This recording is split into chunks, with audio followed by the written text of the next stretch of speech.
नुकत्याच पार पडलेल्या लोकसभा निवडणुकीत अनेक मतदारांची नावं वगळण्यात आल्याचं मतदानाच्या दिवशी उघड झाल्यानंतर प्रशासनाविरोधात सर्व स्तरातून टीकेची झूड उठत आहे। या पार्श्वभूमीवर ठाण्याचे आमदार संजय केळकर यांच्या पुढाकाराने नवमतदार नोंदणी तसंच मतदार ओळखपत्र दुरुस्ती मोहीम सुरू करण्यात आली आहे।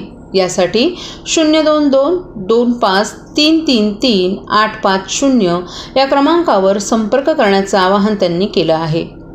लोकसभा निवडणुकीसाठी पार पडलेल्या मतदानात निवडणूक यंत्रणेचा ढिसाळ कारभार समोर आला होता। मतदार यादीतून नावं वगळण्यात आल्यानं अनेक जुन्या जाणत्या मतदारांना मतदानापासून वंचित राहावं लागलं। ही बाब गंभीरतेनं घेत आमदार संजय केळकर यांच्या पुढाकारानं सचिन शिणगारे यांनी मतदार नोंदणी आणि दुरुस्ती मोहीम सुरू केली आहे।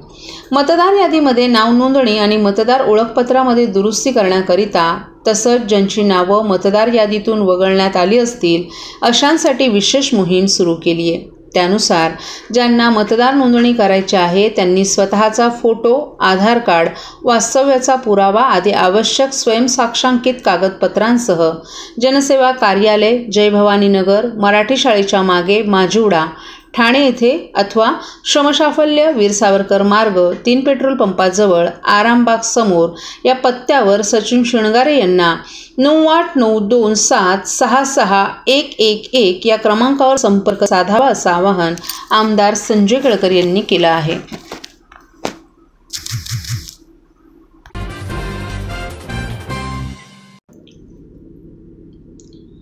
वाढता उष्मा आणि सततच्या घामानं ठाणे शहरातील नागरिक हैराण झालेत। दिवसेंदिवस उकाडा नकोसा झालाय। गारव्यासाठी सावली घेतली तरी पुन्हा उन्हाचे चटके बसतातच। यामुळे आजारांनाही आमंत्रण मिळते। डिहायड्रेशन, व्हायरल फीवर, स्त्रियांमधील UTI इन्फेक्शन्स, डायरिया, मायग्रेन, पोटासंबंधी आजार, डोळ्यांचा संसर्ग आणि उष्माघातासारखे अनेक आजार बळावत आहेत। त्यामुळे उष्माघाताची लक्षणं दिसताच डॉक्टरांचा सल्ला घेण्याचं आवाहन आरोग्य तज्ज्ञ करत आहेत। यंदा उन्हाळा फेब्रुवारीपासूनच जाणवू लागलाय। एप्रिलच्या मध्यापासून तर उष्णतेचा पारा 40शी पार झालाय।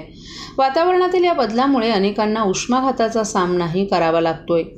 अनेक जण उन्हामध्ये सतत काम करत असतात तर काही जणांना उन्हातून कायम प्रवास करावा लागतो। अशावेळी शरीरातील तापमान नियंत्रित करण्याच्या यंत्रणेत बिघाड होतो। परिणामी शरीरातील पाण्याची पातळी कमी होते। या काळात अतिघामाचं प्रमाणही वाढत असतं। त्यामुळे कोणत्याही सुरक्षेविना उन्हामध्ये फिरल्यास आजारांना नियंत्रण मिळत आहे। शरीरातील उष्णता घामाच्या माध्यमातून जात असल्यानं लघुशंकेचं प्रमाण या काळात कमी होतं। त्यामुळे उन्हाळ्यात मुतखड्यासारखे आजारही बळावतात। सध्या आरोग्याच्या जनजागृतीमुळे नागरिक लक्षणं आढळताच रुग्णालयात तपासणीसाठी धाव घेत आहेत। डिहायड्रेशन, व्हायरल फीवर आणि स्त्रियांमधील UTI इन्फेक्शन, डायरिया, मायग्रेन, पोटासंबंधी आजार, डोळ्यांचे संसर्ग आदी रुग्ण वाढत आहेत। सुरक्षेशिवाय उन्हामध्ये फिरल्यास उष्माघाताचा त्रास होण्याची शक्यता डॉक्टरांनी व्यक्त केली आहे।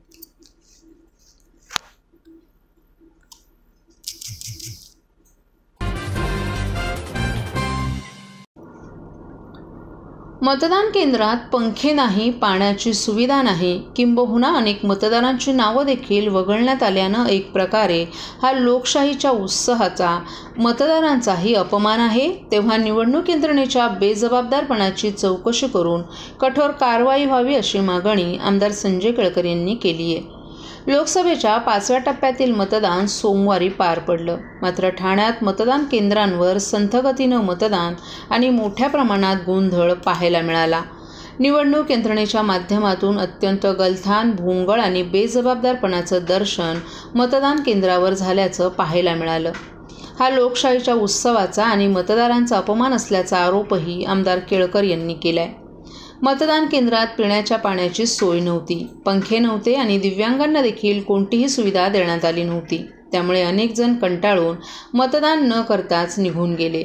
मतदान व्हावं यासाठी विविध माध्यमातून आवाहन करण्यात आलं। मात्र मतदारांना प्रचंड मनस्ताप सहन करावा लागला। नवमतदारांची अनेक नावं यंदा समाविष्ट झाली असली तरी वर्षोनुवर्ष असलेल्या मतदारांची नावं कशी वगळली गेली असा प्रश्नही आमदार संजय केळकर यांनी उपस्थित केलाय। सर्व नागरिकांना आवाहन करण्यात येत आहे की सध्या डासांमार्फत पसरणाऱ्या डेंग्यू या आजाराचा प्रसार रोखण्यासाठी प्रत्येकाने पुढील प्रमाणे कार्यवाही करावी। डेंग्यू आजार एडिस इजिप्ती हा डास चावल्याने होतो। या डासांची पैदास साचलेल्या किंवा साचवलेल्या स्वच्छ पाण्यामध्ये होते। 8 दिवसांपेक्षा जास्त दिवस पाणी उघडे व साचून राहिल्यास त्यात डास अंडी घालतात। अंड्यांच्या अळ्या तयार होऊन पुढे डास तयार होतात। यासाठी आपल्या घरातील पाणी साठे उदाहरणार्थ बॅरल्स, पिंपे, टाक्या, हौद, रांजणे इत्यादी दर आठवड्याला रिकामे करून घासून पुसून कोरडे करून पुन्हा भरावे। 1 दिवस कोरडा दिवस म्हणून पाळावा। पाणी साठ्यांना घट्ट झाकणे बसवावीत किंवा जुनी साडी, चादर, धोतर यांनी बांधून झाकून ठेवावीत, म्हणजे डास त्यात जाऊन अंडी घालणार नाहीत। घराच्या गच्चीवर, आजूबाजूला, अंगणात कोठेही पाणी साचू देऊ नये। भंगार सामान उघड्यावर टाकू नये, उदाहरणार्थ टायर्स, प्लास्टिक सामान, कुंड्या, टाकाऊ वस्तू इत्यादी। अशा सामानात पावसाचे पाणी साठून त्यात डेंग्यूच्या डासांची पैदास होते। घरातील कूलर्स, फ्रीजच्या पाठीमागील ट्रे हे देखील वेळोवेळी कोरडे करावेत। लक्षात ठेवा, नुसत्या फवारणीने डास घनता कमी होत नाही, तर त्यासाठी डास पैदास ठिकाणे नष्ट करणे ही आपल्या सर्वांची जबाबदारी आहे।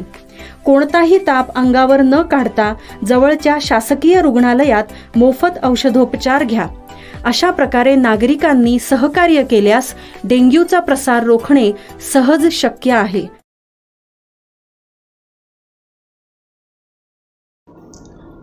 भिवंडी लोकसभा मतदारसंघाचे भाजप उमेदवार तथा केंद्रीय पंचायती राज राज्यमंत्री कपिल पाटील यांच्यावर भिवंडीतील शांतीनगर पोलीस ठाण्यात अदखलपात्र गुन्हा दाखल करण्यात आला आहे। मतदानाच्या दिवशी मतदान केंद्रावर पोलीस अधिकाऱ्यास शिवीगाळ करणं भाजप उमेदवार केंद्रीय राज्यमंत्री कपिल पाटील यांना भोवलंय। या प्रकरणी पोलीस अधिकाऱ्यांनी दिलेल्या तक्रारीवरून शांतीनगर पोलीस ठाण्यात गुन्हा दाखल करण्यात आला आहे। शांतीनगर पोलीस ठाण्यात कपिल पाटील यांच्यासह भाजपचे शहराध्यक्ष हर्षल पाटील, उपाध्यक्ष रवी सावंत आणि विश्व हिंदू परिषदेचे दादा गोसावी यांच्या विरोधात मतदान केंद्राबाहेर पोलीस निरीक्षक सुरेश घुगे यांना पाटील यांनी शिवीगाळ केली होती। हा व्हिडिओ समाज माध्यमांवर मोठ्या प्रमाणात व्हायरल झाला होता। अखेर शिवीगाळ करीत सरकारी कामात अडथळा आणल्याप्रकरणी हा गुन्हा दाखल करण्यात आला आहे। सहाय्यक पोलीस निरीक्षक सुरेश घुगे यांनी दिलेल्या तक्रारीवरून शांतीनगर पोलीस ठाण्यात अदखलपात्र गुन्हा दाखल करण्यात आलाय।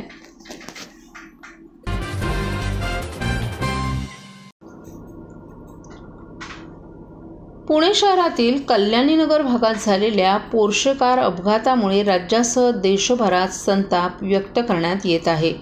या घटनेतील आरोपींना तातडीनं जामीनही मिळालाय, त्यामुळे नागरिकांमध्ये रोष निर्माण झालाय। वेदांग अगरवाल असं आरोपीचं नाव असून तो अल्पवयीन असल्याचं सांगितलं जातंय। या घटनेच्या पार्श्वभूमीवर मुख्यमंत्री एकनाथ शिंदे यांनी पुण्याच्या पोलीस आयुक्तांशी फोनवर संपर्क साधला आणि कुणालाही पाठीशी घालू नका असे निर्देश दिल्याची माहिती देण्यात आली आहे। आपण कार चालवण्याचं रीतसर प्रशिक्षण घेतलं नाही, वाहन चालवण्याचा परवाना देखील नाही, तरी देखील वडिलांनीच त्यांच्या मालकीची ग्रे रंगाची पोर्श कार आपल्याकडे दिली, तसंच मित्रांसमवेत हॉटेलमध्ये पार्टी करण्यास परवानगी दिली। आपण मद्यप्राशन करीत असल्याचंही वडिलांना माहिती आहे, असं अल्पवयीन आरोपीनं पोलिसांना सांगितले। यानंतर राज्याचे उपमुख्यमंत्री आणि गृहमंत्री देवेंद्र फडणवीस यांनी या प्रकरणाची दखल घेत पोलिसांना निर्देश दिले होते। यानंतर आता मुख्यमंत्री एकनाथ शिंदे यांनीही आयुक्तांशी संवाद साधला।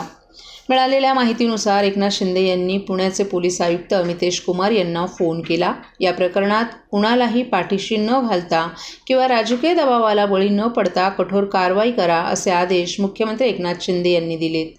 तर दुसरीकडे गृहमंत्री देवेंद्र फडणवीस यांनी दोषींवर कठोर कारवाई करण्याच्या सूचना पोलिसांना दिल्या आहेत। तसंच कारवाईत दिरंगाई करणाऱ्या पोलीस अधिकाऱ्यांवरही कारवाईचा बडगा उगारण्याचे संकेत दिलेत। या प्रकरणात आरोपीला कोणती विशेष वागणूक दिली असल्यास त्यावेळेस पोलीस ठाण्यातील CCTV तपासून ते खरे असल्यास तर तात्काळ संबंधितांवर निलंबनाची कारवाई करा असे आदेशही देवेंद्र फडणवीस यांनी दिले होते। दरम्यान या प्रकरणी ब्रह्मा ग्रुपचे विशाल अग्रवाल यांच्यासह 4 जणांवर गुन्हा दाखल झालाय।